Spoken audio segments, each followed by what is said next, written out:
Assalamualaikum warahmatullahi wabarakatuh. Kembali lagi di pertemuan kali ini anak-anak Ustaz kelas 10 IPS Putra dan Putri. Semoga antum semua dalam keadaan sehat walafiat dan terus tetap jaga kesehatan. Jangan lupa ibadah selalu ditingkatkan lagi. Apalagi kita sebentar lagi akan menghadapi bulan suci Ramadan. Pada kesempatan kali ini Ustaz akan memberikan sedikit materi tentang matematika trigonometri yang sempat tertunda di pekan sebelumnya. Jadi di sini Ustaz akan menyampaikan materinya. Mohon disimak. Kalaupun tidak mengerti silakan bertanya ke Ustaz via WhatsApp atau langsung ke searching di Google atau di YouTube bisa. Oke, kita lanjutkan materi tentang perbandingan trigonometri. Baik, kita lanjutkan tentang trigonometri.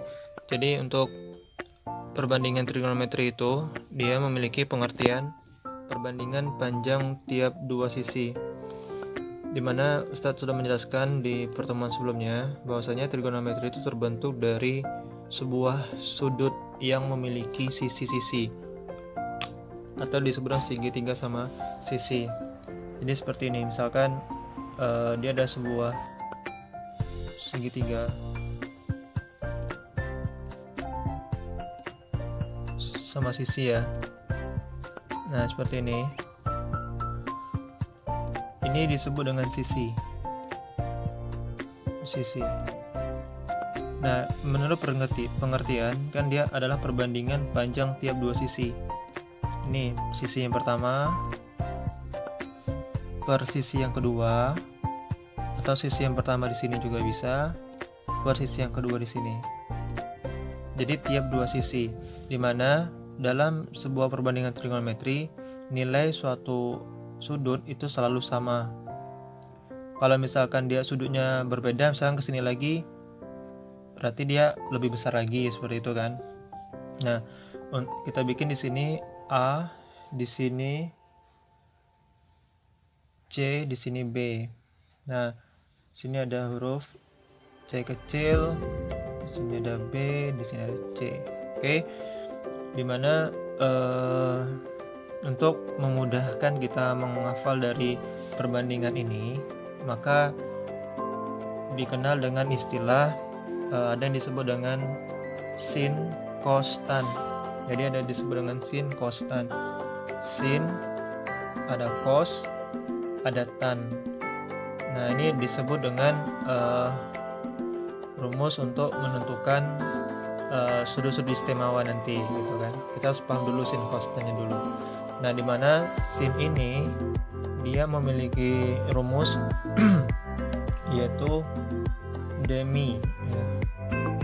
Demi apa itu demi? Depan per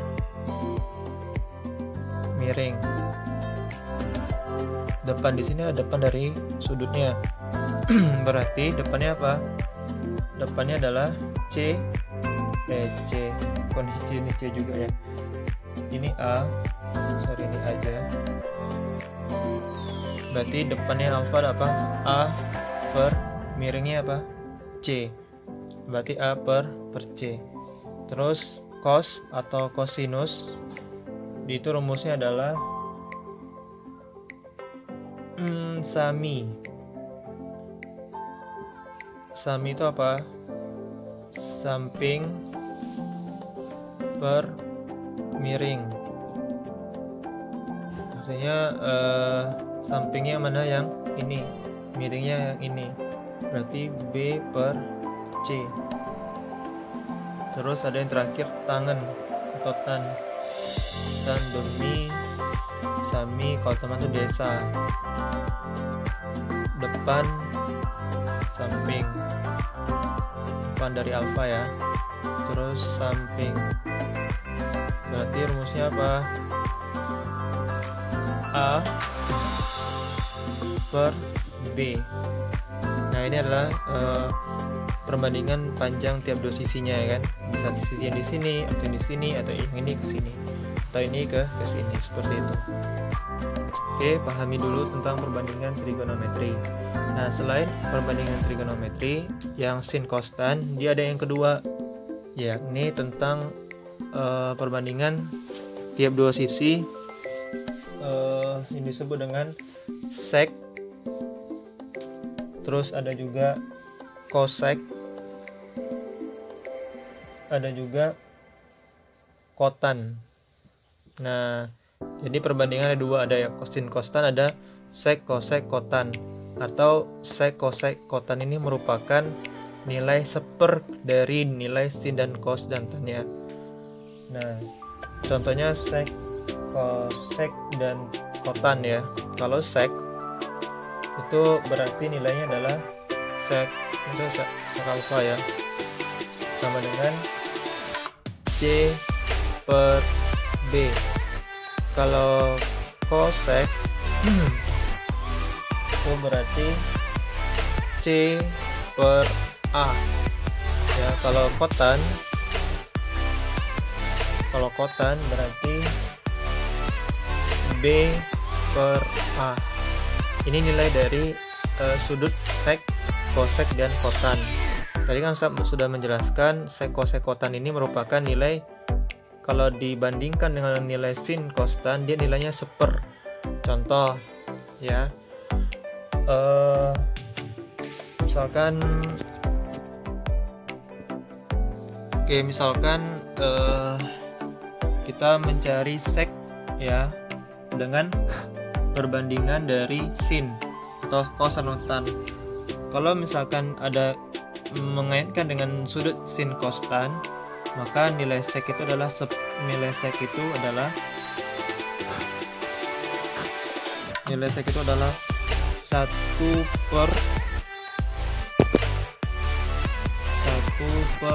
cos ya. Berarti nilai sek alfa dikaitkan dengan nilai sin konstan, berarti dia seper dari cos ya, seper dari cos. Terus kalau misalkan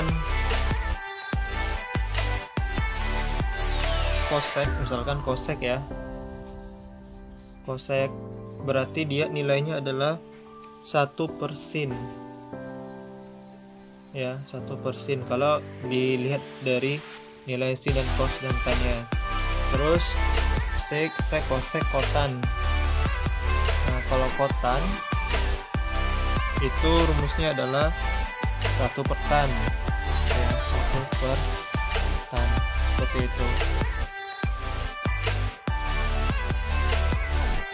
Nah, dimana ini harus kita pahami rumus yang pertama tentang sin konstan, rumus kedua tentang nilai sek kosek kotan, dan yang rumus ketiga tentang perbandingan antara sin konstan ya dengan nilai kotan sekan dengan kosek, gitu kan.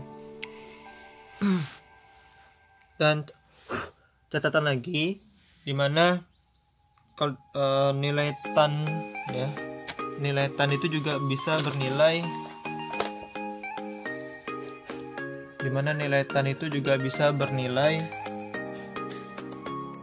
sin per cos ya, sin per cos ya. Terus juga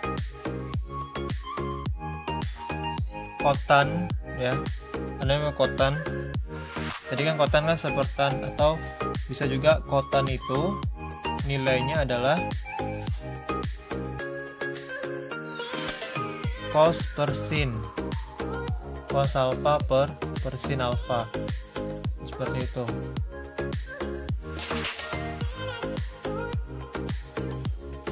Nah ya, berarti tan itu selain dia depan per samping, dia juga masuk ke sin per cos juga bisa.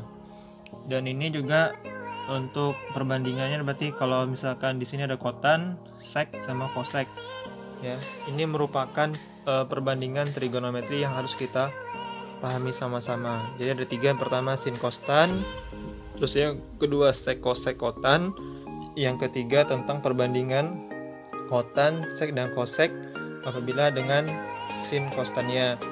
Terus yang keempat tentang nilai tan itu juga bisa bernilai sin per cos, atau kotan itu juga bernilai kos per posting. Ini harus kita pahami sama-sama.